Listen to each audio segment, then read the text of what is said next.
দিলীপ ঘোষ, আপনি দীঘা জগন্নাথ মন্দির উদ্বোধনে আমন্ত্রণ পেলেন, তাহলে আজ পেলেন না কেন? আমি রোজ কোনো না কোনো মন্দিরে যাই, বছরের কোনো কোনো দিন হঠাৎ করে কোনো মন্দিরে গিয়ে নিজেকে ভক্ত প্রতিপন্ন করার চেষ্টা করি না। মুখ্যমন্ত্রী তখন আপনাকে ডাকলেন, আজ ডাকলেন না কেন? কামাখ্যা মন্দির বানিয়েছিল নরকাসুর। খারাপ লোকও অনেক সময় ভালো কাজ করে ফেলে। নরকাসুরের নাম আজ আমরা কেউ জানি না, কিন্তু সবাই কামাখ্যা মন্দিরে যায়।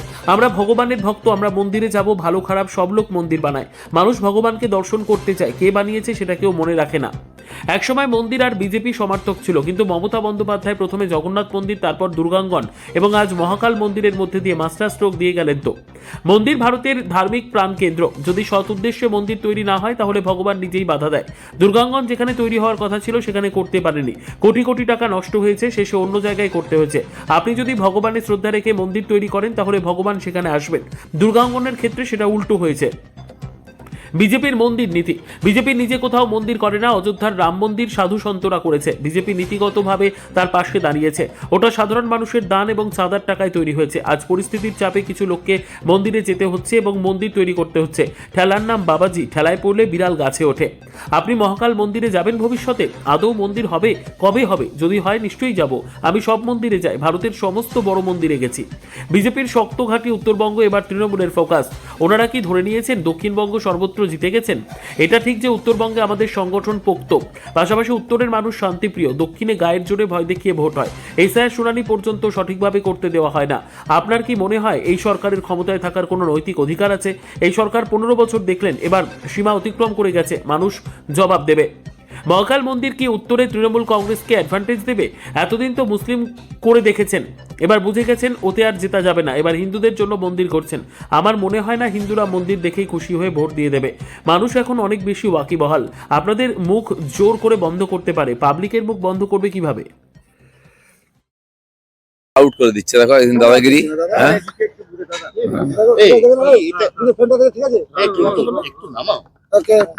ও আমার মুখ না এলেও চলবে, বুমটা হলেই চলবে, এটা দাদাগিরি।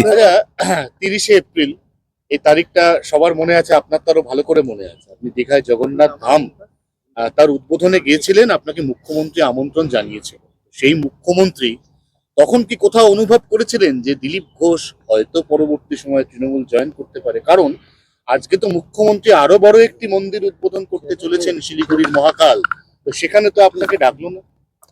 দেখুন, আমি রোজ কোনো না কোনো মন্দিরে যাই, আর বছর বছর হঠাৎ কোনো মন্দিরে গিয়ে হঠাৎ ভক্ত হওয়ার চেষ্টা করি না। যেন মন্দিরে যাই, ভগবানের সঙ্গে দেখা হয়, ওটাই মনে থাকে, বাকি সব ভুলে যাই আমি। হ্যাঁ, কিন্তু আপনাকে একটা মন্দির উদ্বোধনে ওই একই মুখ্যমন্ত্রী ডাকলেন, তো আর একটা আরো বড় মন্দির উদ্বোধন হলো, তো সেখানে মন্দির কেউ বানানোর পরে আমি যাব কিন্তু মন্দিরে।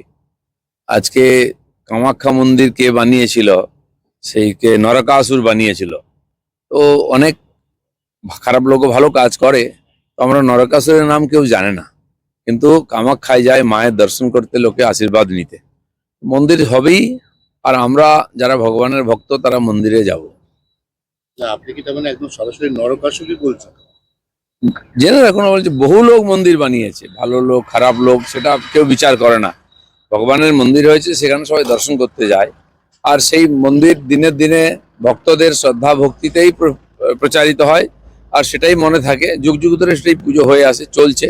ভারতবর্ষের কোনায় কোনায় হাজার হাজার মন্দির আছে, বিশাল বিশাল, মানে রাজারা বানিয়েছেন, সাধারণ মানুষ বানিয়েছে, কোনো ধার্মিক মানুষ ব্যবসায়ী বানিয়েছেন, বা কোনো অন্য ধরনের মানুষ।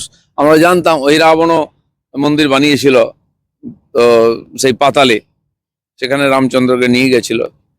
মন্দির বানানো পূর্ণ কাজ মনে করা হয়েছে, যে কেউ বানাতে পারে। দিলীপদা, মন্দির আর বিজেপি এটা ভারতীয় রাজনীতিতে প্রায় সমার্থক, সেটা আপনি অস্বীকার করুন বা স্বীকার করুন।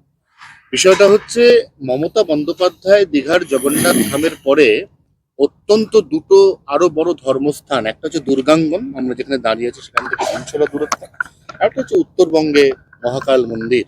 তাহলে তো মন্দির রাজনীতিতে উনি আপনাদেরকে ব্যাকফুটে ফেলে এগিয়ে যান। দেখুন, মন্দির হচ্ছে ভারতবর্ষের ধার্মিক প্রাণকেন্দ্র, প্রেরণার প্রাণকেন্দ্র। আমাদের সাধু সন্তরা প্রবাস করে মন্দিরেই থাকতেন। একবার আমরা সকালে ভগবানের কাছে মাথা টেকাতে যাই, তো সেই জন্য আর আমাদের সমাজের সংস্কার মন্দির থেকে প্রবাহিত হয়। ভারতীয় সমাজকে জাগাতে হয়, মন্দিরকে কেন্দ্র করতে হবে। তাই বিজেপি সেটাকে মেনে নিয়েছে, দেশের সংস্কৃতিকে। আপনি এত দূর মহাকালে চলে গেলেন, সদুদ্দেশ্য নিয়ে যদি মন্দির না হয়, ভগবানও তাতে কিছু না কিছু বাধা দেয়। আমি এখানে দাঁড়িয়ে আছি, সামনে বিশাল মাঠে দুর্গাঙ্গন হওয়ার কথা ছিল, 3-4 কোটি টাকা খরচা করে সেখানে মাটি ফেলা হলো, 6 মাসের পরিশ্রম বেকার হলো। এখানে তো হলো না, অন্য জায়গায় গিয়ে করতে হলো। তো আপনি যদি ভগবানের প্রতি শ্রদ্ধার সঙ্গে আপনি মন্দির তৈরি করেন, তাহলে আমরা বলি সব বাধা কেটে যায়। এখানে উল্টো হচ্ছে। তার মানে বিজেপি মন্দির করে শ্রদ্ধা দিয়ে আর তৃণমূল মন্দির করে রাজনীতির জন্য। বিজেপি কোনো মন্দির করে না কোথাও। রাম মন্দির একটা বিতর্কিত বিষয়। 500 বছর ধরে আমাদের পূর্বপুরুষরা লড়াই করে বলিদান দিয়েছেন। আর রাম মন্দির হচ্ছে ভারতীয় সংস্কৃতি, সংগ্রাম, স্বাধীনতার প্রতীক। বিজেপি তাকে সাপোর্ট করেছিল এইমাত্র। সাধারণ মানুষ মন্দিরের জন্য চাঁদা দিয়েছেন, সাধারণ মানুষ তৈরি করেছেন, সাধু সন্তরা নেতৃত্ব দিয়েছেন। বিজেপি খালি নৈতিকভাবে সাপোর্ট করেছে, বাকিরা করার হিম্মত করেনি। আজ পরিস্থিতির কারণে তাদেরকে মন্দিরে যেতে হচ্ছে। ঠেলার নাম বাবাজি, ঠেলায় পড়লে বিড়াল নাকি গাছে ওঠে, কেউ কেউ মন্দিরে উঠছে গিয়ে। আপনার এই মহাকাল মন্দিরটা পরবর্তী সময় গিয়ে দর্শন পুজো দেওয়ার ইচ্ছা আছে? কবে হবে মন্দির, হবে কিনা আদৌ? যদি মন্দির হয়, মন্দির হচ্ছে শিল্পকলা আর ভক্তির প্রতীক। নিশ্চয়ই আমি যাবো ওখানে। জল্পেশ মন্দিরে গেছি, যত বড় বড় মন্দির ভারতবর্ষে আছে আমি সব ঘুরে দেখেছি, সব জায়গায় গেছি, থেকেছি, গেস্ট হাউসে থেকেছি। উত্তর, দক্ষিণ, পূর্ব, পশ্চিম, দ্বাদশ জ্যোতির্লিঙ্গ, 51 শক্তিপীঠের বহু পীঠ দর্শন করেছি। এছাড়াও পশুপতিনাথ থেকে আরম্ভ করে রামেশ্বরম, যেখানে গেছি। এবং ভারতবর্ষের সমস্ত বড় মন্দিরকে, শিবক্ষেত্রকে উত্তর থেকে দক্ষিণে একটি সরলরেখায় তৈরি করা হয়েছে 1000 বছর আগে।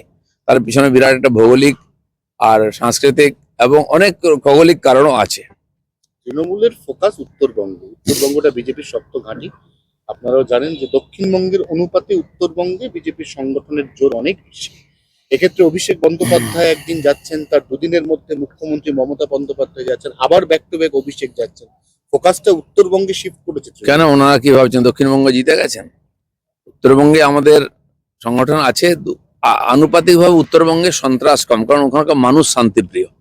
দক্ষিণবঙ্গে গায়ের জোরে ভয় দেখিয়ে এখানে ভোট করা হয়। আপনি দেখতে পাচ্ছেন এখানে হিয়ারিং করতে দেওয়া হচ্ছে না এসআইআর এ ধরনের। এখানে হাইকোর্টে শুনানি করতে দেওয়া হচ্ছে না। কোন পর্যায়ে পৌঁছেছে? তারপরে কি সরকারে থাকার অধিকার আছে, না মুখ্যমন্ত্রীর নৈতিক অধিকার আছে মুখ্যমন্ত্রী থাকার? তো এর জবাব জনগণ দিবে। ওনারা জিতিয়ে তাকে সরকারে বসিয়েছেন 5 বছর, 10 বছর, 11-15 বছর দেখলেন।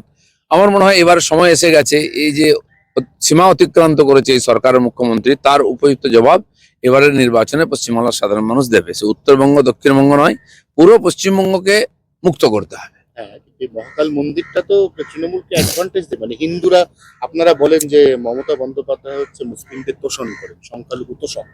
না, এতদিন ওটা করে দেখেছেন যে ওতে আর জেতা যাচ্ছে না। এখন হিন্দুদের খুশি করার চেষ্টা করছেন। আমার মনে হয় না হিন্দুরা খালি মন্দির দেখে খুশি হয়ে যাবে, ভোট দিয়ে দেবে। আজকাল সাধারণ সমাজ অনেক বেশি চিন্তা ভাবনা করে। গ্রামের লোকের কাছেও আজকে ইন্টারনেটের মাধ্যমে, সোশ্যাল মিডিয়ার মাধ্যমে সমস্ত তথ্য চলে আসে। আপনাদের মুখ বন্ধ করতে পারে, কিন্তু জনগণের মুখ বন্ধ করতে পারবে না কেউ। মন্দির ছাড়া কিছু নেই। ভালো মন্দির করতে